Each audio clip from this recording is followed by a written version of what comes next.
All right, so just as a refresher, yesterday we're going to talk about bonding in this unit, and there's 4 types of bonds. The 2 major ones. So there's 2 major ones, ionic and covalent. We're going to also talk about metallic and network covalent today. Hopefully we've got to get through those. But I'll be honest, the network covalent's only 1 slide. The metallic's only 2 slides. So those are really, really short. So the bulk of what we have to go through today is ionic, and we're going to get through some of covalent today as well as the gold. We talked about electronegativity. What was the shorthand? Ene. Thank you. Okay, Ene. So that way we can shorthand everything. But I just want to go back and point out, remember, electronegativity is like that bully versus nerd thing. The higher the electronegative value, the stronger that element is and the ability that it has to pull an electron from someone else. Okay? All right. I showed you the math. Are you going to have to do any math on the test? No, but I just want to show you that it's possible, but we're not going to actually do it. We talked about in an ionic bond, yellow highlighted part. What happens to the electrons? Completely give it up. So when Lillian took my bag of chips yesterday, she literally took them from me. That is an ionic bond. Okay?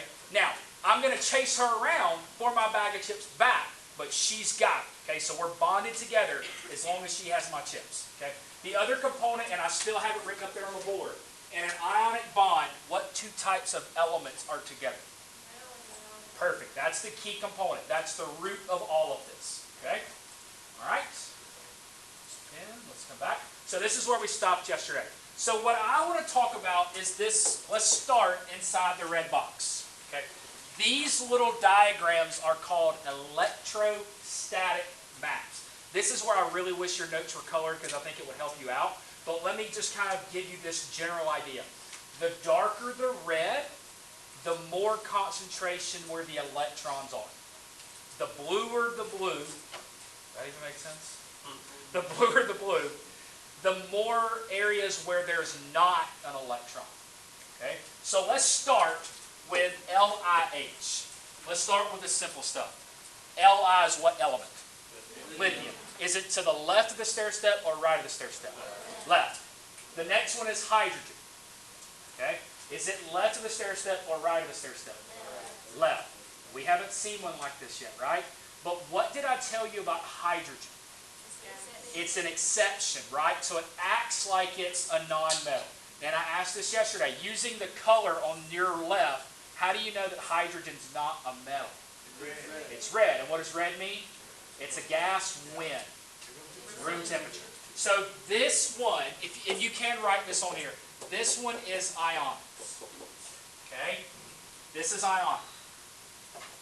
Do you agree that even though you can't see the colors on your own paper, that there is a major difference in electron densities in this? The electrons are spending more time around which one? The Li or the H? Very good. And also, if you want to write this in, this is the Li, this is the H. I'm going to write this in right here. This is the H, this is the H, this is the H, and this is the F. And that way you can if you want to jot those in here. So the electrons are spending more time around the hydrogen. So based on that picture, who's more electronegative? The Li or the H? The H is, okay, because it's pulling the electrons. Let's go to the next one. Which hydrogen is more electronegative? It's a trick question. They're the exact same. So what's happening to the electrons here? They're being shared how? Very good. This is equal sharing. Now, we're going to get to this, but I want to see if you remember this. If it's equal kind of sharing, what kind of covalent bond is that? Very good. It's backwards from what you would expect. It's non-polar. Very good. That's intentional. Okay? So let's go over here. So let's look at the 2 atoms. So again, I'm going to start with a simple question. What side of the stair-step line is hydrogen on? What side is the fluorine on? But what do we know about hydrogen? It's an exception. So because it's technically 2 non-metals, what kind of bond is HF? It's covalent. Very good. But are these 2 things sharing them equally? Because what do we know about fluorine and its electronegativity? Very good. So fluorine is the most E neg. So it's the biggest bully, right? So if they're not sharing, so this is unequal. What do we call bonds that are unequal shared? Very good. This is polar. And yes, the polar bear is there for a reason. So simply looking at the picture, the polar bear walks up to the penguin and says, that's my ice cream. And literally takes it and runs away. What type of bond does that represent? Ionic. Why is it ionic? Because it takes, right? It completely takes the electron and runs away with it. Now, the one thing that I wish they had done a better job of making this an accurate depiction is this. Look in the little circle above the penguin. It says sodium. What group is sodium in? First group. So how many valence electrons does sodium have? It's got 1. All right. Chlorine is the polar bear. What group number is chlorine in? 17. So how many valence electrons? 1, 2, 3, 4, 5, 6, and 7. So how many empty spots does chlorine have? Just 1. So what does it need? Just 1. Who's it going to take it from? Sodium. So how could they have made this picture a little bit more accurate? If the ice cream had 1 scoop. Beautiful, Gabriel. Very good. Get rid of that extra scoop. Okay? So the scoop of ice cream is essentially your electrons. Now again, I'm being super picky, but sometimes you can actually make references that make more logical sense. Okay? So that's kind of what's going on here. We're going to see more pictures of the polar bears and the penguins in a little bit to kind of, again, draw in the connections and the relationships of how all this stuff works. All right. There's a lot here, but here, the only part about this that's really, truly kind of important is this. Okay? That word right there. Crystal lattice. In an ionic bond, ions, and I'm going to keep saying this out loud until it's drilled into your head, there are 2 kinds of ions. What are those 2 kinds? Very good. It's anions and cations. Ions minimize their potential energy by combining in an orderly arrangement known as a crystal lattice. If I were to take some sodium chloride and pour it into your hand, sometimes you may hear people refer to that as a salt what? Crystal. So it forms a crystal lattice. Okay? I'm going to show you a picture and it'll make more sense in just a second. Most ionic crystals are 3-dimensional networks of positive and negative ions mutually attracted. Example, table salt consists of sodium and chloride ions combined a 1-to-1 ratio in NaCl. So each positive charge is balanced by a negative. Does that make sense? The key word that I want you to write here is this. What does neutral mean? Perfect. That's the exact right answer. It's not positive. It's not negative. They balance each other out. Does that make sense? Okay? Now, this is a very important sentence. It is a difficult sentence to understand. So the next slide is a picture. So I'm going to read the sentence, try to explain it in words, and then show you a picture, and hopefully it'll clear it up. In contrast, covalent compounds are composed of independent, neutral units that can be isolated, but ionic cannot be. So let me try to explain it in words, and we'll show you a picture. If I take one single individual salt crystal, is that really big or really small? Really small. And put that in your hand, just one of them. Is that one sodium and one chlorine bonded together? Yes. Wait, no. No. It's billions of them. Right? It's a ton of them. So is it hard to isolate one sodium and one chlorine together? Very difficult. However, let me reread it again. Covalent compounds are composed of independent, neutral units that can be isolated. So let me give you another example. Is it difficult? Yes. But is it possible to isolate one single water molecule of one O and 2 H's? Yes. Again, is it hard? Yes, but it is possible.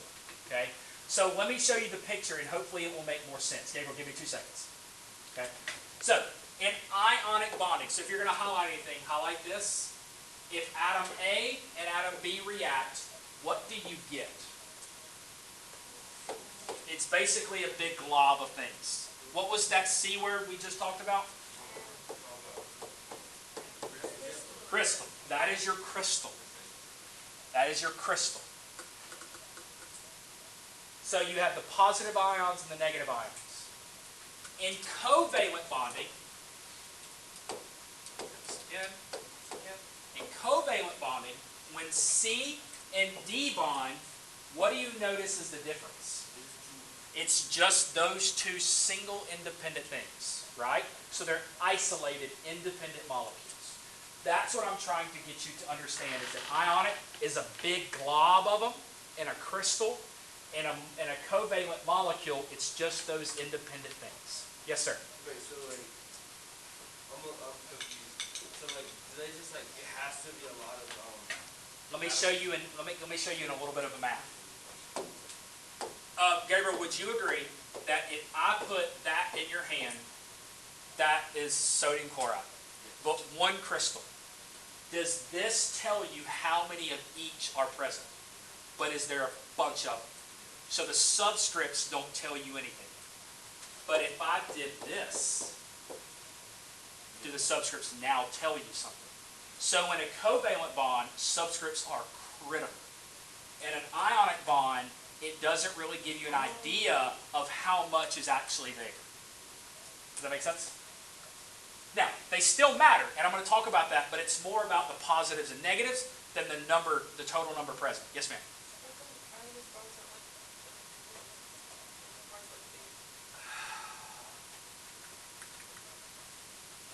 Great question. I'm trying to determine the best answer that makes the most sense.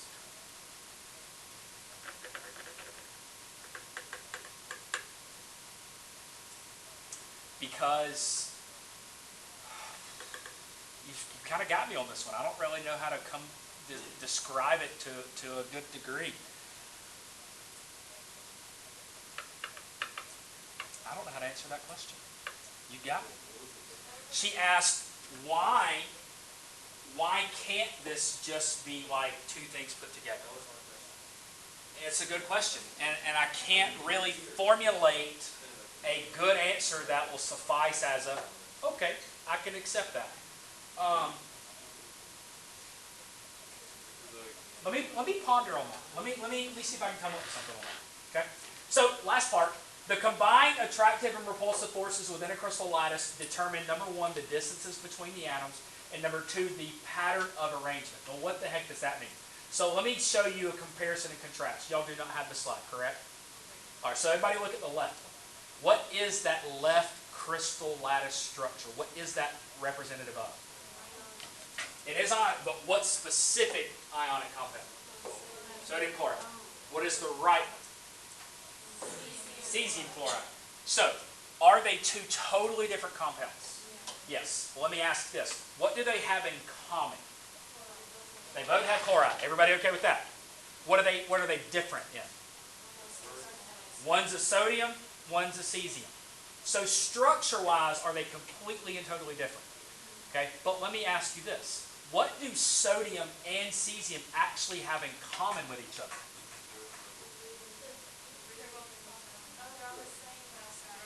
They're in the same group. Very good, Caroline. They're all in group 1. So here's what I'm trying to get you to see. If I picked another group 1 atom, what's the one below sodium? Potassium. If I put potassium with chloride, would it be different than this? Sure would be. Right? The reason why is because every crystalline structure is totally different. Guys, when you get older, when you go to buy an engagement ring, is every single diamond different? Yes. And there is a major difference. There's 4 things about diamonds. It's the clarity, the color, the cut, and there's a 4th C. It's clarity. No, clarity. Yes, currency is money, so that's true. Because you can buy a really nice diamond, or you can buy a really cheap one, right? So it's clarity, cut. I forget. But anyways, the whole point is every crystal is different based on what's in it. Okay? All right, so let's come back up here. All right, now I hate this because it did it as a white picture, but I want you guys to draw this, draw that, and draw that. You do not have to do the one on the bottom, because I know it didn't show up because it was white and it didn't copy onto your paper, but just draw the two top things in the circle. Because it doesn't say sodium atom, does it?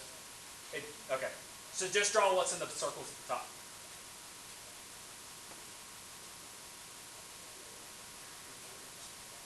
So the sentence below what you're drawing is important to what you're drawing. The sodium atom has one valence electron. Now I've given you the answer in that sentence, but how would you know that? It's in group 1, right? Okay. The other thing I want to go back to is electron configuration. What would be the last value for sodium's electron configuration? 3s1. If that's the last value, did this also tell you how many valence electrons it has? Yep. Okay. Chlorine atom has 7 valence electrons. They've given you the answer, but how would you know that if that weren't there? It's group 17. The other way we can look at it, what is chlorine's last 2 electron configuration values? 3s2, 3p5. So what's 2 plus 5? There's your 7 again. Does that make sense? Okay, that's kind of recalling back what we have. So atoms of sodium and other alkali metals. So I want to focus on this. What group are alkali metals?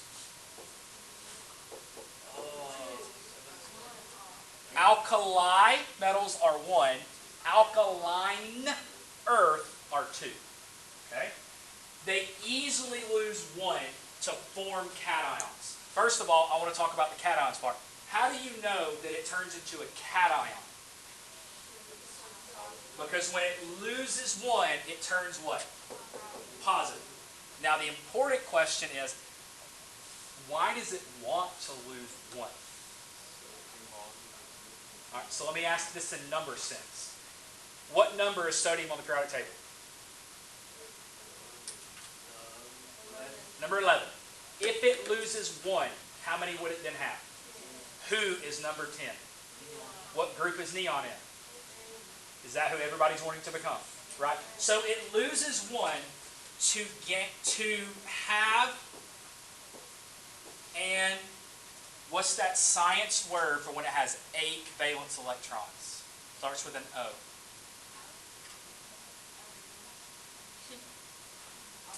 Very good. Octet. Yeah. That was right on the back of my tongue. Yeah. Make sure it's always there. Okay? Back. What does oct mean? 8. That's what it wants, right? 8 valence electrons. So I'm going to ask the same question again, but I'm going to ask it from a different element. Atoms of chlorine. Oh, the other way I can ask this. Look at sodium. If it wants 8, is it easier to lose 1 or gain 7? Way easier to lose 1, right? Well, let's ask that same question with chlorine. If chlorine wants 8, it has 7, is it easier to gain 1 or lose all 7? Well, who's it going to take it from? That's why it bonds. It's filling that octet rule. So atoms of chlorine and other halogens. I want to stop there. Who are the halogens? 17. Group 17. Easily gain 1 electron to form anions. Now, how do you know it's turning into an anion? If it's taking something negative, it has to turn negative. Okay. So again, the question in purple highlighter. Why does it want to gain 1? To get 8, to have its octet. So does this make sense why bonding occurs? This is the whole root of why bonding occurs. This is the essence of it. Now, I want to go back and make sure one more time that we're all cool on this. Either circle or highlight that word right there.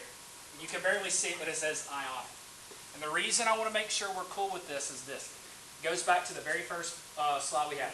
In an ionic bond, what happens to the electrons? They completely give it up. So what's sodium completely doing? Giving the electron. Now, when she took my Doritos, was I still attached to her?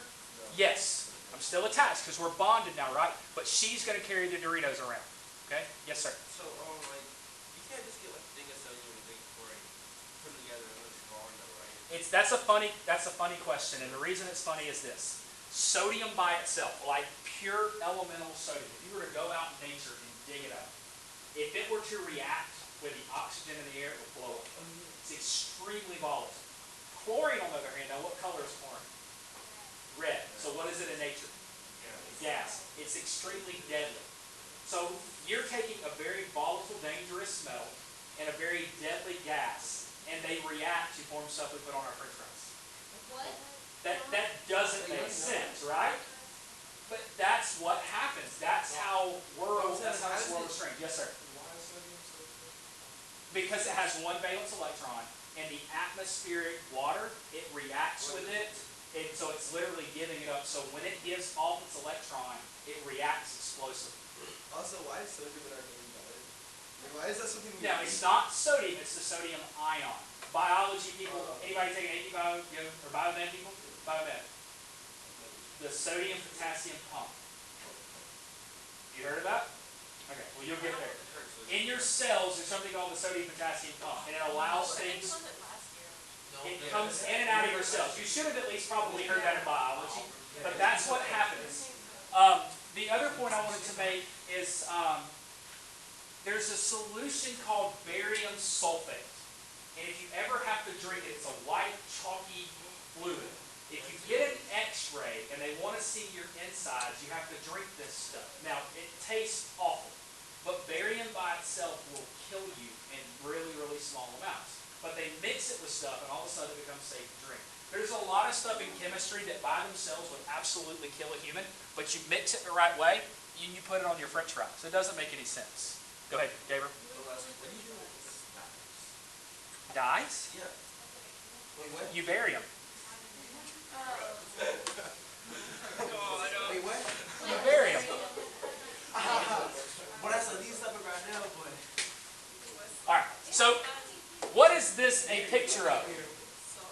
It's a salt crystal. Now, that can be any ionic crystal, right? It doesn't matter which one it is. In this particular case, this is sodium and this is chlorine. But the other picture that I have up there is a picture of a fence. Why do I have a picture of a fence? Because it would look like. Oh, because they look kind of like. What kind of fencing is that?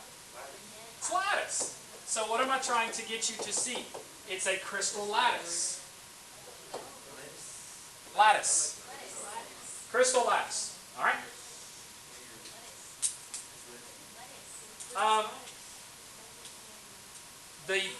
The self-guided packet you guys are going to do is going to explain this. Above, or actually right here, do you see how there's a color difference? Draw a big, dark, heavy line between those two color differences. I know there's not color on yours, and I apologize. Okay? And also above this slide, please write these two words.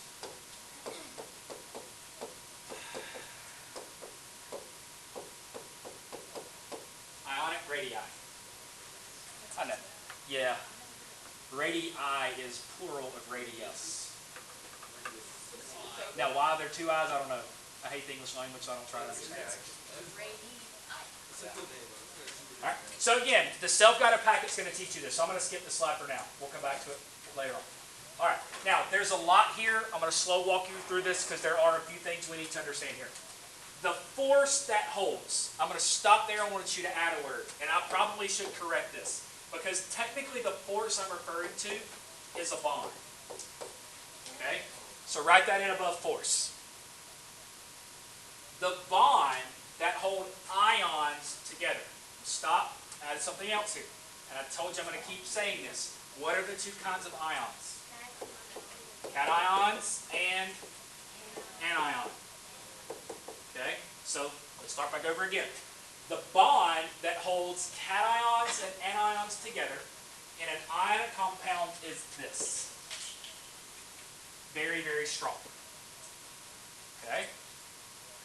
Now, this is another point on this slide I want you to please, please, please make. We'll come all the way back. Right here. Write everything down but the black square. Write everything down but the black square. Wait, where did that say? Somewhere around the slide that we're on. Yeah, don't write PBJ. I'm gonna say that in just a second. Make a connection. Now, you're gonna hear these two words over and over and over and over again. So I'm hoping that you today, this moment, basically write this into your brain. When you hear the word molecule, that immediately tells you it's which kind of bond. Please, please, please, I'm begging you to make that connection. Molecule and covalent go together like peanut butter and jelly. You can't have one without the other, right? If it's a molecule, it has to be covalent. Now, the other question is, how in the world are you supposed to know, based on the chemical formula, if it is a molecule? If it's two what? Non-metals. That's the other connection you have to make. Well, how do you know if it's covalent? If it's two non-metals. If it is covalent, what do we call it? A molecule. Now, somebody asked this question in third block, so I'm going to go ahead and tell it to you.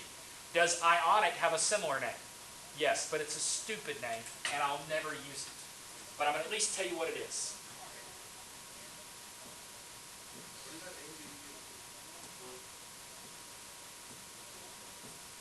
That. So, a covalent is a molecule. An ionic is a formula unit. But you'll never hear me say it. And no, you can't abbreviate that FU. Okay? So we're going to... So again, this is irrelevant, but someone asked, so I said I would at least share. But this is relevant and very important. If you see molecule, it's instantly covalent, which tells you it's two nonmetals. So let me come back over here, and now let's reread this table. A molecular compound is the exact same thing as saying what? A covalent compound are relatively weak. Circle that word right there. That is a word that most students would gloss right over and not even think about. But I need to stop and make sure you connect the dots here. What is the definition of relatively in this case? Not kind of. Compared to. It's compared to. What am I comparing the covalent compound to? The ionic compound. So let me reread that. The covalent compounds are relatively weak compared to who? Ionic. Between individual molecules. Now, this is something else you also know. Strengths are going to be determined by these things. Have we talked about those before? Yes. So let's redefine this, and now it's all going to make sense. What does the prefix inter mean? Not within, it is between.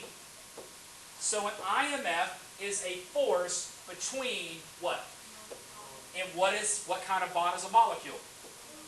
So it's a force between covalently bonded things. Does that kind of come full circle now? Now, somebody kind of had a question about this in the last block, so I want to show you again. If you want to draw this, by all means, you can draw it. How many different water molecules are there? 2. Is there a force between those 2 molecules? What is that thing called? An IMF. An IMF. Now, at the very end of this unit, we're going to talk about them. There are 3 of them. There are 3 different IMFs. And now, this is a really hard question, and I'll be super pumped if anyone gets it right. If you don't, that's fine. I've not taught it to you yet, I think. There are 3 types. Does anyone happen to know what type this particular one is that's between 2 water molecules? Hydrogen what? Beautiful. Have I taught that before? Yeah. Okay, I can't remember.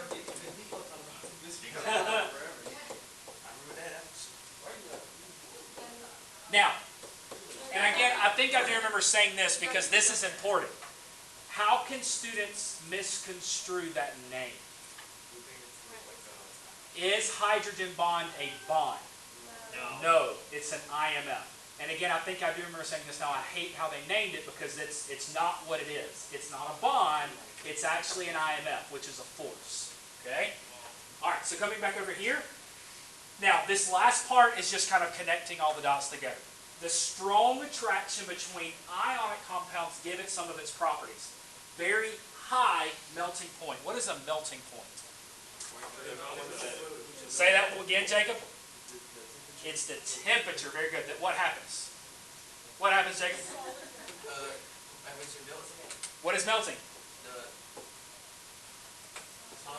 Solid to liquid. Solid to liquid. All right. Now, what is hard but brittle? That they sound the same, but are they? What does brittle mean? It's fragile, which means it does what? Breaks. Is glass hard, but is it brittle? That's what it means. So it's something that can shatter or be broken. Okay.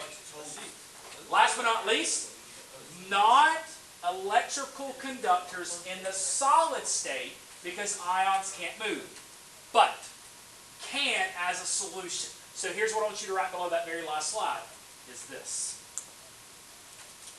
Below that very last bullet, it says where it talks about it's not an electrical conductor unless it's in a solution. That solution is called an electrolyte. As soon as you read that word, what instantly comes to mind? Gatorade. Every year, same answer. Okay? Now, Pedialyte. Okay. Honestly, y'all may think I'm weird, but I like Pedialyte more than I like Gatorade.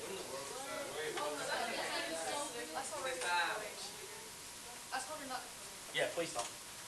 All right.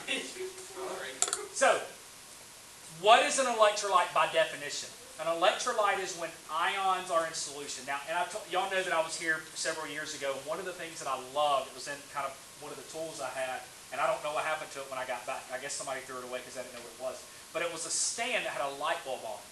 And below the light bulb, there were two prongs. Now, when you plugged it in, if you grabbed those two prongs, it would shock you. But it was a disconnected light bulb. It's like the wires were cut. Okay?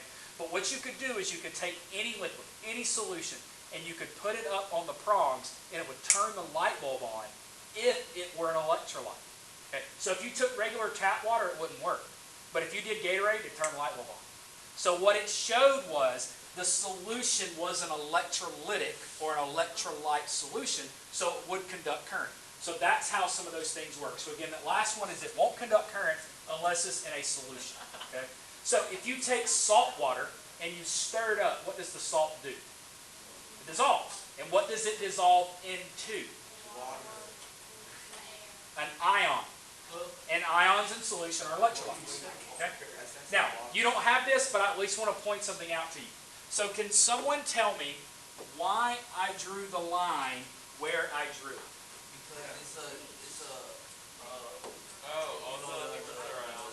So above the line, ionic. Below the line, covalent. So what we just discovered in the previous slide is that ionic bonds are relatively stronger than covalent. Well, let's prove that to ourselves.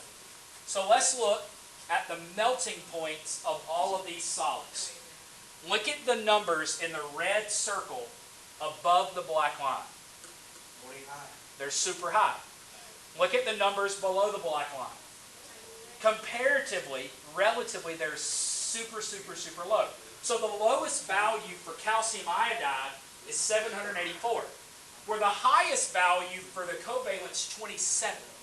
Now, roughly, what unit are we talking about here? What is a relatively normal relative room temperature at Celsius? Does anyone know? 25. So, look at it. Iodine monochloride would melt at room temperature. Okay? It would melt at room temperature, which is kind of weird to think about. You put something on the table and all of a sudden it starts melting. That doesn't sound good, but it does. Okay? Notice this right here, highlighting in green. What compound did I just highlight? Sodium chloride. Look at its melting point, 801 degrees. What is the melting point of water?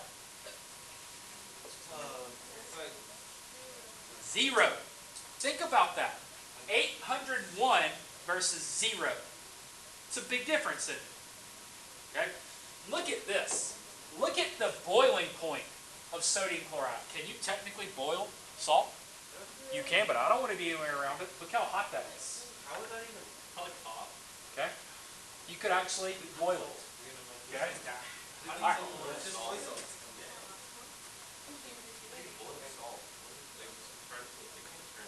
turns into a gas. You get it hot enough. Now, so, Colin, I'm going to add this. This is not anything that you guys need to know, but I'm at least just going to share it with you because sometimes people want to know. Is it possible to have, and this is going to sound weird, I'm going to write it, but a pure liquid NaCl, which means what you have in the cup is pure sodium chloride that has turned into a liquid. It is possible. This is called molten. When have you heard that word before? Lava. What is molten lava? Melted rock. That's exactly what it is. That's where the name comes from. Why does it melt? Because of the heat. Volcanoes are super hot, right? So lava is rock that has literally been liquefied. So what does liquid have the ability to do that solids don't? Move, flow. That's why lava flows. So it's kind of all this makes sense? Now, there's more in this that I talk about in AP chemistry, but the process that this undergoes is called a Downs cell, and it actually produces the liquid molten sodium chloride, but we're not going to get into that. Wesley had a question? Oh yeah, I was wondering, how can you get something hotter than it already is? Like, I don't see how to make it just hotter. Like, I don't know, like External factors. You ever heard of molten aluminum? Basically, they put it in and it's not an urn, it's a, what's that thing called? Where basically they use gas and torches and heat it up so it melts itself. Some of y'all have seen probably where they melt aluminum and pour it down on anthills because it's just the right texture and viscosity that it actually doesn't go into the dirt. It actually just goes down the holes. And whenever it solidifies, they actually dig out around the metal and you can actually see this complex network of the anthill. Over in Australia, they've got these massive mounds that are like 5 and 6 foot high, and they pour it down it, and then when they dig out around it, I mean, some of these things are like 10, 15 foot wide by deep. They're huge. Just look it up. Australian anthills with aluminum. And it's not now. I'll do it later. Okay. So, next. This is important. Certain atoms bond covalently. So let's start right there. As soon as it says covalently, what kind of elements are we dealing with? Non-metals. Non-metals with each other to form a group of atoms that have both molecular and ionic characteristics. The key word here is what you have in yellow and green. A charged covalent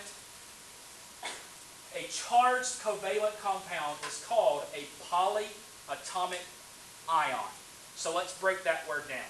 What does the prefix poly mean? Many. Okay. What does the word ion mean? Charge. So, a polyatomic ion is many atoms bonded together that are charged. That's what that means. Like other ions, polyatomic ions have charges that result from either. Now, I'm going to give you a mini small quiz. See if you can figure out the answer. So, the question is, this is kind of what I want you to do. It says a shortage or excess of electrons. So when you start gaining and losing electrons, you turn positive and you turn negative. So what I want you to do is underneath the word shortage and underneath the word excess, put the positive or the negative to which one it belongs to. So basically you're saying if it has a shortage of electrons, is that positive or is that negative?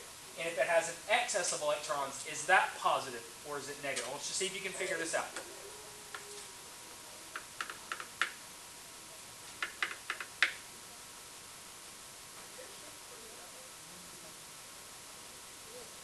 All right. For excess, how many of you put positive under excess? Good. What is it supposed to be? Negative. Why is it excess of electrons negative? Electrons are negative, and you're gaining them. That's exactly right. Good. I want to make sure everybody gets that. Now, this next slide, I'm going to go ahead and tell you, you're going to have to draw something. I know it's going to be tough, but just give me just a second. I'll show you what you got to draw. An example of a polyatomic ion is the ammonium ion. Forewarning, that's on your quiz next Tuesday. Okay, that's on your quiz next Tuesday. The group of atoms as a whole have a charge of what? So if it has a +1 charge, then what does that mean about its electrons? Try again. It has lost 1 electron. Okay? Now, that's the ammonium one. What ion is in the middle? Nitrate. What is its charge? Negative. So what did it do? Gained 1. What is this ion, the third one? Sulfate. What is its charge? So what did it do? Gained 2 electrons. So here's what I want you to do. I'm going to show you a picture, and again, I know this sounds crazy, but there's a reason I want you to do it. I want you to actually draw those. And that little spot, and that little blank spot. If you want to put it below that blank spot or split them up, however you need to do it. Draw those. Now, I know you may panic when I say this, but please don't. By the end of this unit, you will be able to draw these. Yes, and I'm telling you now, students love it when we're done with it. You say that now. Remember how I told you electron configuration was like a Greek language and it became really easy? Exact same concept. It looks complicated, but by the time we're done, you're like, I got this. Give me any of these on every test. And what if we? I've seen this. I've never had a student not be able to figure it out. Don't be the first. Don't challenge me. Hang on. Dude, that's intentional. That's why I put the green circle around. I'm going to come back to that.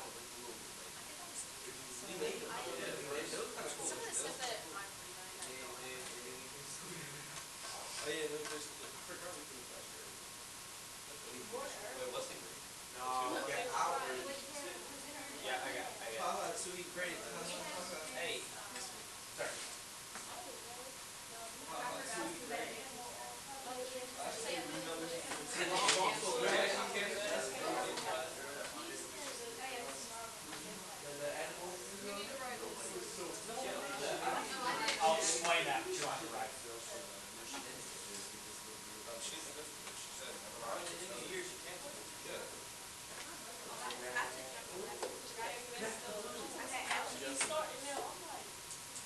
Have science man up there. I don't know. All right. So the first thing I want to point out is, and this is actually on your PowerPoint slide where you kind of drew these. Oh, wow. What are all of these structures inside of? Brackets. What's on the outside of the top right? The charge. So reread that sentence right where you were supposed to draw these. I'm telling you on the test, you're going to have to draw a polyatomic ion. This is one of the questions on the test you're going to take. If you do not include brackets or the charge, you lose those points. You have to have them in brackets. You have to have the charge. Sir. It may be one of those. I don't know. It might be one of them. The other thing I want to come back to is the green circle. Why are there 2 lines there? It's a double bond. It's a double bond. I like this. Now, no, it's true. That is a double bond. But let's talk about why. So every element, except for the transition metals, are trying to look like who? The noble gases. And what do all the noble gases have in their regular shape? 8. So let's think about this. Let's look at nitrogen on the far left. Does anybody know what one line represents? 2 electrons. It's a shared bond. So one line is 2. So 2, 4, 6, 8. Does nitrogen have 8? Let's go over here to the S. 2, 4, 6, 8. Does it have the 8? Now I'm going to count this weird, but stay with me. 2, 4, 6. Is that a problem?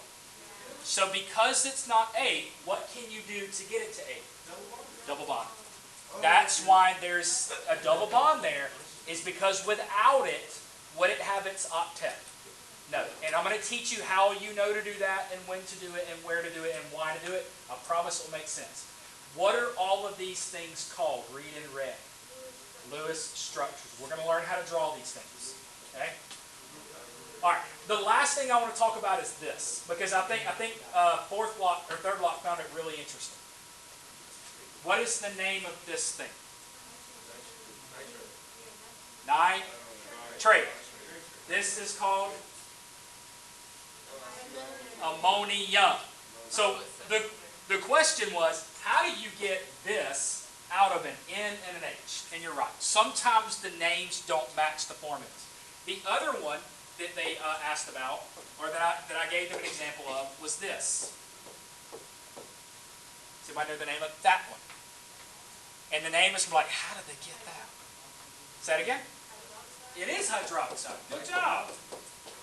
Now, why does that look weird, name versus formula? It's backwards. Okay? Now, this is the last one, and this is the one that I spent some time explaining, because this has a real life connection.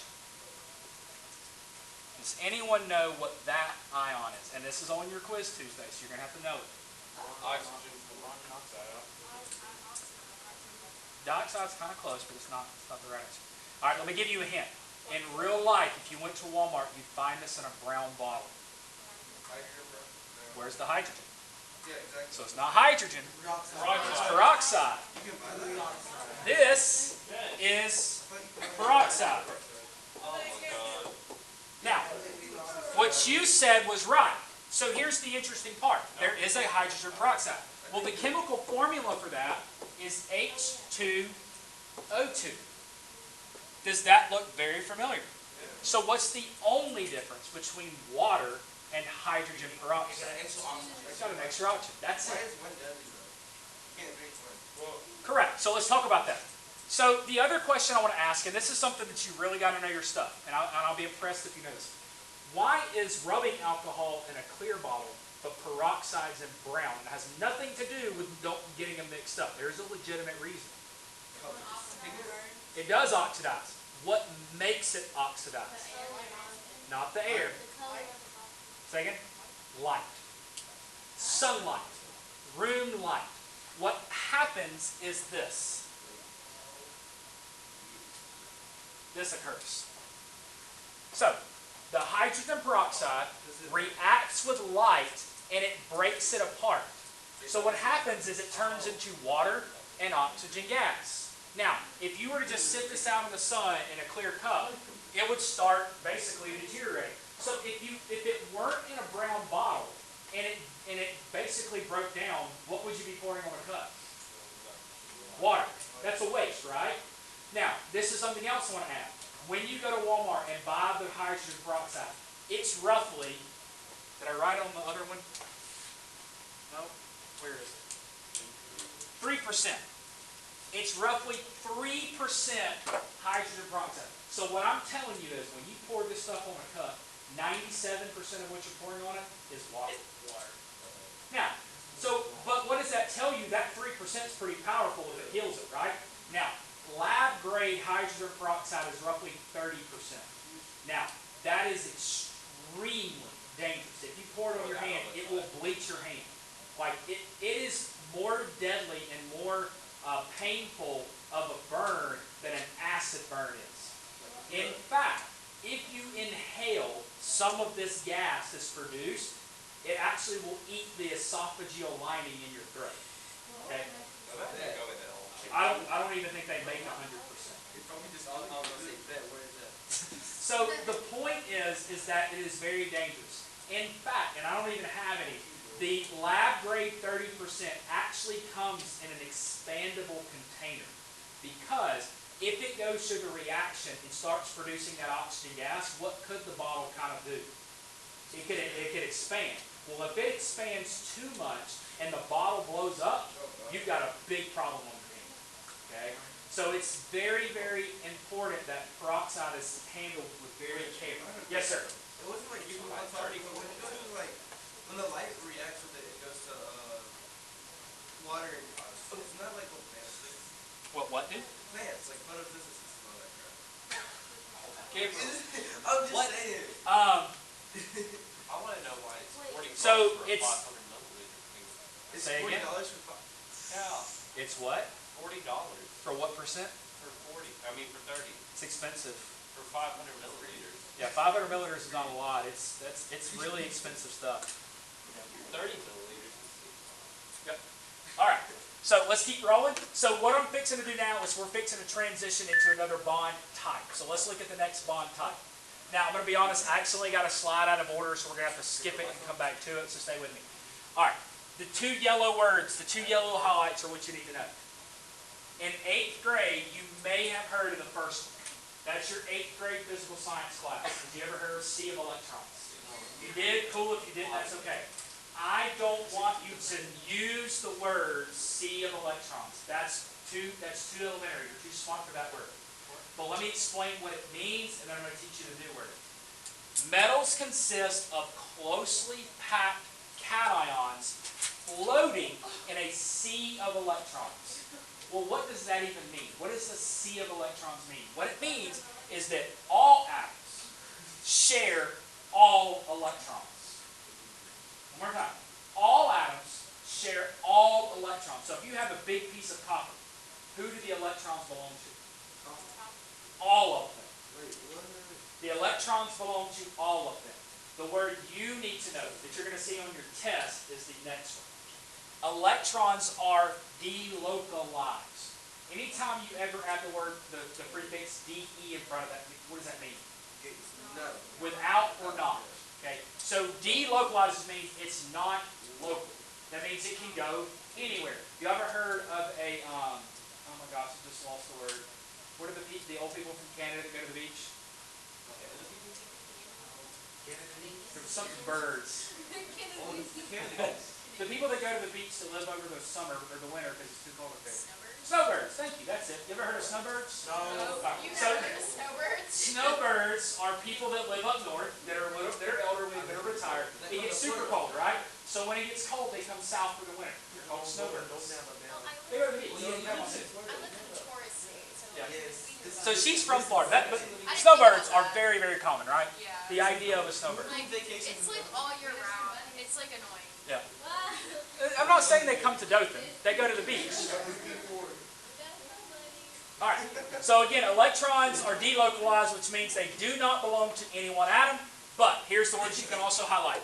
They freely move about. So this sounds weird, but imagine if you didn't have a schedule and you could go from class to class all day long and it didn't matter. That's kind of what this is. You could go anywhere you want.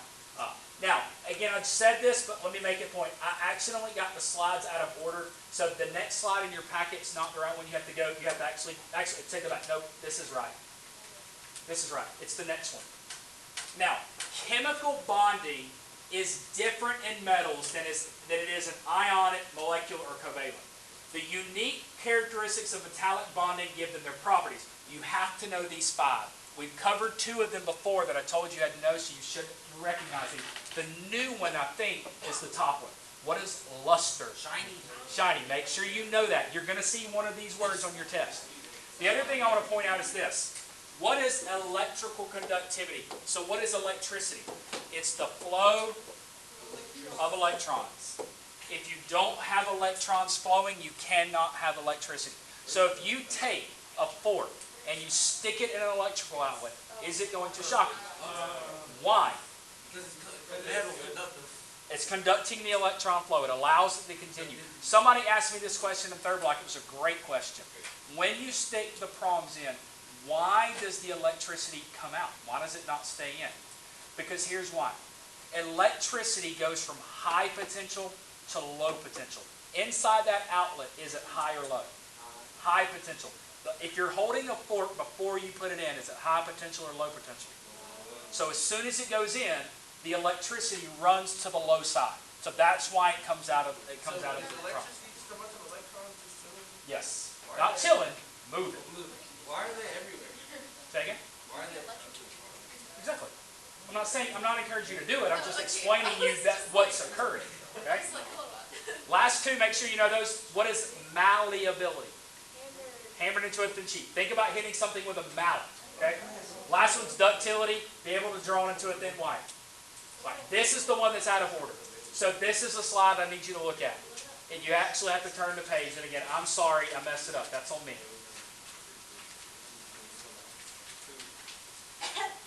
Now, is there such thing as a pure metallic bond?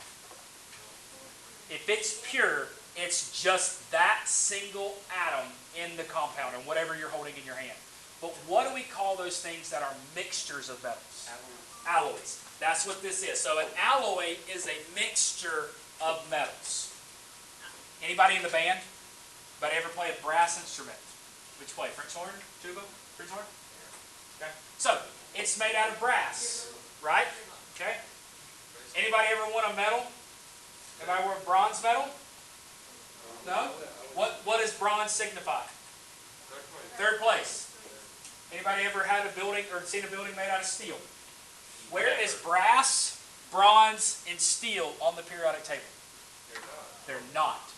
That is one of the biggest misconceptions of those three metals, is that people think they're elements, and they're not. They're a mixture of elements. So, the question is, what are they made up of? So, number one, it's made by melting, mixing, then cooling. They may contain nonmetals such as carbon, which gives it strength. Properties are superior. So let me ask this. Why would you want something that is superior to something by itself? It's stronger, right? You would not want to build a building 100 stories out of just pure iron. It's not strong enough. Which is why they mix iron with other things to create steel. It's stronger. Okay? So what is sterling silver? Ladies, you have any sterling silver jewelry? Obviously, it's primarily what? Silver, but it's also got a little bit of copper in it. Okay? It creates strength. Bronze is a 7-to-1 ratio of copper to tin. So it's 70% or 7 parts copper. 7 parts copper, 1 part tin. How would you know that based on the color? What is bronze? It's that brownish orange color, right? So it's got the copper tint to it, but the tin, T-I-N, tones down that bright orange. Great question. Don't have a clue. And I get that question every year, and every year say I'm going to look it up and put it on there, and every year I forget to do that. So I'm eventually going to do that. Now, highlight the two things that are highlighted. That's going to be one of your test questions. It's going to be either one. And you've got to know which one it is. There's two types of alloys. There's substitutional, and there's interstitial. Now, what is a substitute, teacher? They take the place of the teacher. So if you look down there in the bottom right where those little drawings are, a substitutional is metals of similar size. So they take the direct place of an atom, and if you're looking at it macroscopically, you technically can't tell the difference in terms of their size. Okay? So substitutional swaps places. What is interstitial? It goes in between in the cracks and the crevices. And why does that matter? What does it do? Makes it stronger, right? You're adding stuff in between, so it creates a stronger strength. So make sure you can tell the difference between substitutional and interstitial. Now, I always like to ask this question. Is it possible to have both substitutional and interstitial at the same time? Yes, it is possible. Because you can have some atoms that are swapped and some smaller ones down in the hole. So it is possible to have both at the same time.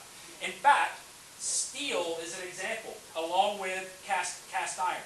So steel is iron with some carbon in it, and cast iron is iron with a smaller percent of carbon and a little bit of silicon. Now, what is cast iron primarily used for? Cooking.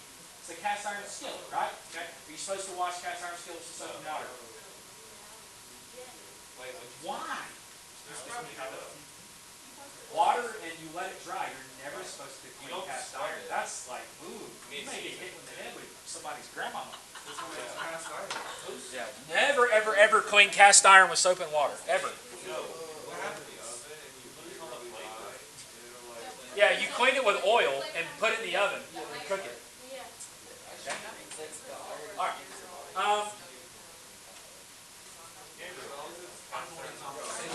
Now, this is the one where you have to go back.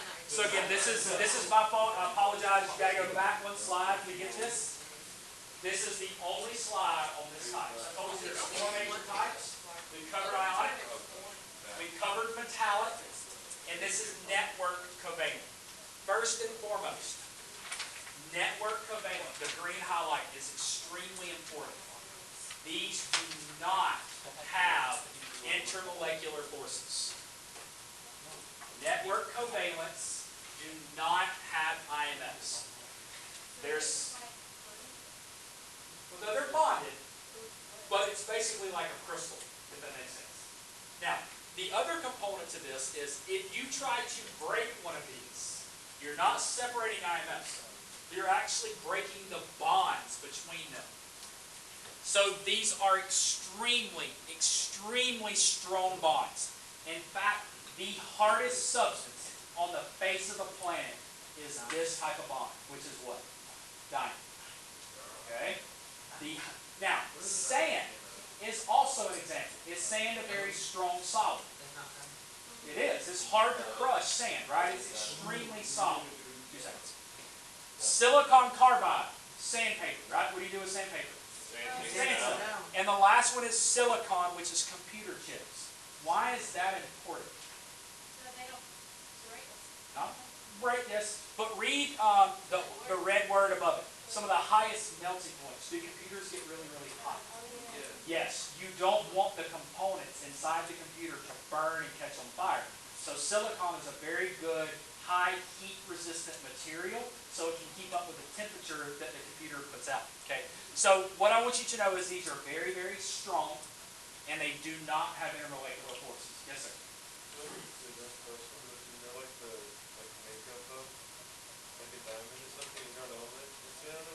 It's carbon. So, good question.